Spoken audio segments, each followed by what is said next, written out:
Hello guys, welcome to the next level. स्वागत है आप सभी का आपके अपने YouTube channel the next level में। और हिंदी के एसएससी जीडी के क्वेश्चंस लेकर के मैं आ गया हूँ। सेट संख्या 2 है ये। आई होप आपको इसमें मज़ा आएगा। और अगर आपका पीडीएफ चाहिए तो इसका तो पीडीएफ कमेंट कर दीजिए। अगर आपने सेट 1 नहीं देखा है तो आपको सेट 1 ज़रूर देखना चाहिए। बहुत अच्छे अच्छे ज़बरदस्त क्वेश्चन आपको उसमें मिले हैं। आपको उसके लिए लिंक प्रोवाइड कर दिया जाएगा, आप ज़रूर से ज़रूर वो देखें। ठीक है, चलिए इसको पहले ये देख लीजिए, फिर उसके बाद उसको देखना है। जितने ज़्यादा क्वेश्चंस का आप प्रैक्टिस करेंगे उतने ज़्यादा आप हिंदी में 100% मार्क्स पाने के नज़दीक हो जाएंगे। क्योंकि आने वाले समय में क्या है, क्वेश्चंस बहुत ज़्यादा टफ होते जा रहे हैं। क्वेश्चन से ज़्यादा कंपटीशन टफ होता जा रहा है।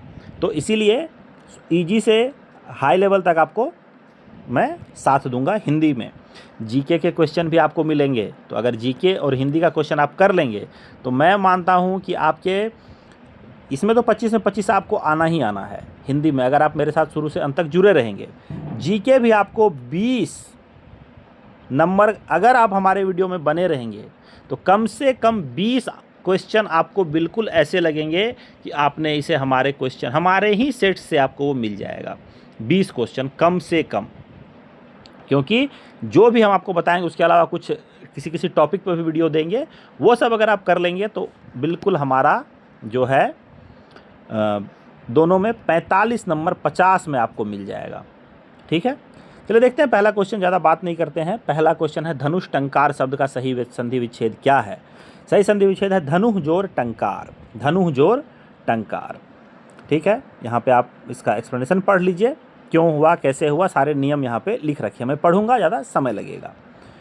त्रिनेत्र, 3 नेत्र हैं अर्थात शिव में कौन सा समास है। एग्जाम में आपको ये पोर्शन लिखा हुआ नहीं मिलेगा। ठीक है, त्रिनेत्र में कौन सा समास है ये मिलेगा। तो त्रिनेत्र में कौन सा समास है, तो त्रिनेत्र में जो समास है उसे कहते हैं बहुव्रीहि समास। बहुव्रीहि समास। ठीक है, इंद्र का पर्यायवाची शब्द कौन सा नहीं है। इंद्र का पर्यायवाची शब्द नहीं है गजानन। गजानन जो है वो इंद्र का, गजानन किसका है, गजानन है गणेश भगवान का। गजानन है गणेश भगवान का। चलिए ठीक है, देखिए यहाँ पे एक्सप्लेनेशन पढ़ लीजिए। उन्मूलन, उन्मूलन शब्द का सही विलोम क्या है। उन्मूलन शब्द का सही विलोम है रोपण। रोपण। ठीक है, एक्सप्लेनेशन पढ़ लीजिए यहाँ पे। उन्मूलन का अर्थ होता है जड़ से उखाड़ के फेंकना, और रोपण का अर्थ होता है लगाना या बोना। ओके, शुद्ध वर्तनी वाला शब्द यहाँ पे चुनना है। जिजीविषा। जिजीविषा सही कौन सा लिखा हुआ है। बहुत कठिन प्रश्न है ये। अगर आपने नहीं, ये क्योंकि इन प्रश्नों का हम यूज नहीं करते हैं कभी भी, ऐसे शब्द हमने कभी देखे नहीं होते हैं हमारे जीवन में, हमेशा यूज में आने वाला शब्द नहीं है। तो जिजीविषा जो है इसका बी आंसर सही हो जाएगा। ऑप्शन नंबर बी जो है, ध्यान देख लीजिए, ऐसा क्वेश्चन एग्जाम में पूछा हुआ है। जिजीविषा का शुद्ध वर्तनी है इस तरह का लिखा हुआ जिजीविषा। ठीक है, यहाँ पे एक्सप्लेनेशन भी किया हुआ है। रिक्त स्थान भरें। विद्वान अपने क्षेत्र में डैश होते हैं। विद्वान अपने क्षेत्र में क्या होते हैं, निपुण होते हैं। विद्वान अपने क्षेत्र में निपुण होते हैं। वह लड़की अत्यंत मेधावी है। इस वाक्य में अत्यंत क्या है, वह लड़की अत्यंत मेधावी है, तो मेधावी यहाँ पे वह लड़की अत्यंत मेधावी, ये प्रविशेषण है। क्या है, प्रविशेषण। प्रविशेषण। ठीक है, यहाँ पे देखिए प्रविशेषण क्या है, वह शब्द जो विशेषण की भी विशेषता बताए उसे प्रविशेषण कहते हैं। ठीक है, श्याम ने पत्र लिख लिया।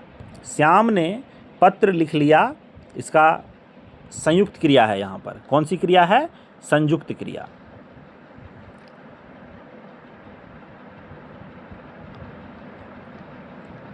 यहाँ पे एक बार आप एक्सप्लेनेशन पढ़ लेंगे, जरूर पढ़ें, काफ़ी कुछ सीखने को आपको एक्सप्लेनेशन से मिलेगा। मोक्ष की इच्छा रखने वाला के लिए एक शब्द क्या होगा, उसके लिए एक शब्द होगा मुमुक्षु। मुमुक्षु, जो मोक्ष की इच्छा रखते हैं उनके मुमुक्षु कहते हैं। ठीक है, युयुत्सु मतलब युद्ध की इच्छा, जिज्ञासु मतलब जानने की इच्छा, और तपस्वी मतलब तपस्या करने वाला। काठ का उल्लू, काठ का उल्लू मुहावरे का सही अर्थ क्या है? तो इसका सही अर्थ है महामूर्ख, महामूर्ख। ओके। कमल शब्द का कमल का पर्यायवाची शब्द कौन सा है? सही है पुंडरीक। कमल का पर्यायवाची है पुंडरीक। ठीक है। सफ़ेद कमल को पुंडरीक कहा जाता है। यहाँ पे बाकी चीज़ों का भी है। प्रत्यक्ष का विलोम शब्द क्या होगा? प्रत्यक्ष का विलोम होगा परोक्ष, परोक्ष। ओके।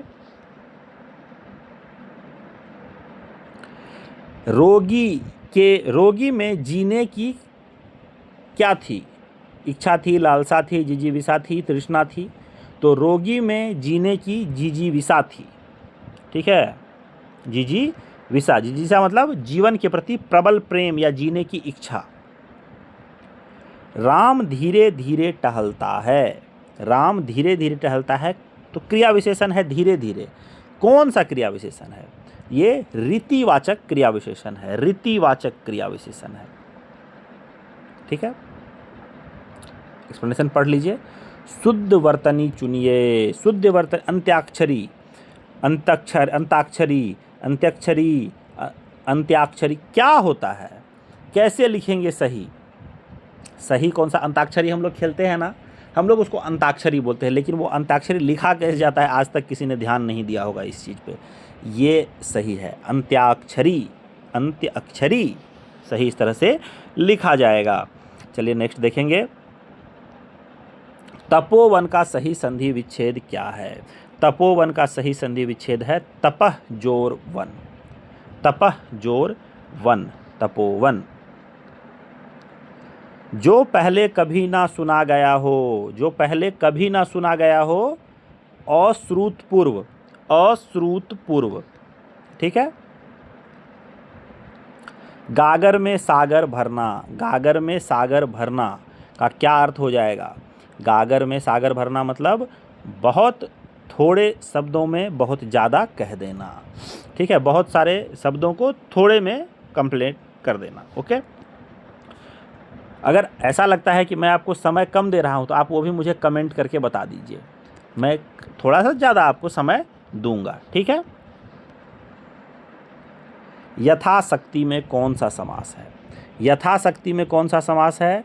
तो यथाशक्ति में है अव्ययी भाव समास, अव्ययी भाव समास। ठीक है, यहाँ पे एक्सप्लेनेशन आप पढ़ लीजिए। हवा का पर्यायवाची शब्द कौन सा नहीं है? तो यहाँ पे अनल जो है वो हवा का पर्यायवाची नहीं है। अनिल, मारुत, समीर ये सभी हवा के पर्यायवाची है, और अनल जो है ये आग का पर्यायवाची है। ठीक है।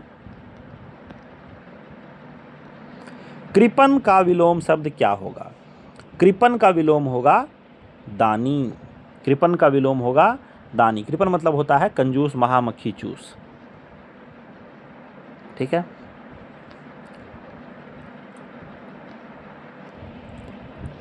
साहित्य और जीवन का डैश संबंध है। साहित्य और जीवन का रिक्त स्थान संबंध है। सही क्या आंसर हो जाएगा? घनिष्ठ।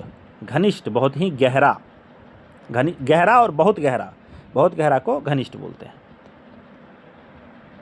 ठीक है। वह खाना खाकर सो गया। वाक्य का विशेषण क्या होगा? वह खाना खाकर सो गया। तो इसमें विशेषण मतलब खाकर क्या है? पूर्वकालिक क्रिया है। सोना मुख्य क्रिया है। गया सहायक क्रिया है। क्या है ये? कौन सा सही है? तो ये सभी के सभी सही हैं, यानी कि यहाँ पर क्रिया के बहुत सारे रूप का प्रयोग हुआ है। ठीक है, सोना है, गया है, जाना मतलब, तो ये बहुत सारे यहाँ पे जो क्रिया हैं इनमें खाकर पूर्वकालिक क्रिया है। ठीक है, क्योंकि सोया है पहले, खाना वो बाद में पहले ही खा चुका है वो, तो वो पूर्वकालिक क्रिया हो गया। सोना मुख्य क्रिया हो गया, और गया मतलब वो सहायक क्रिया है। ठीक है। नेक्स्ट है तिराहा में कौन सा समास है? तिराहा में कौन सा समास है? तिराहा में है द्विगु समास, द्विगु समास। ठीक है। Next 25 number question. महोत्सव का सही संधि विच्छेद कीजिए। महोत्सव का हो जाएगा महाजोर उत्सव, महोत्सव। ठीक है, तो तो यहाँ पर हमारे 25 प्रश्न समाप्त हुए। यहाँ पे थोड़ा बहुत एक्सप्लेनेशन भी आपको मिल जाएगा। ठीक है, अगर आपको वीडियो अच्छा लगा तो वीडियो को एक छोटा सा लाइक बिना पैसा खर्च किए आप दे दें, और आपके कितने मार्क्स आए हैं उसको कमेंट कर दें, और इसे शेयर कर दें। अगर आपको ये अच्छा लगा, आपके दोस्तों को भी आप चाहते हैं कि वो भी फ़ायदा इसका उठाएं, तो इसको शेयर कर दें अपने दोस्तों के साथ। इस वीडियो में इतना ही, लूँगा आपसे विदा। जय हिंद, जय भारत, वंदे मातरम।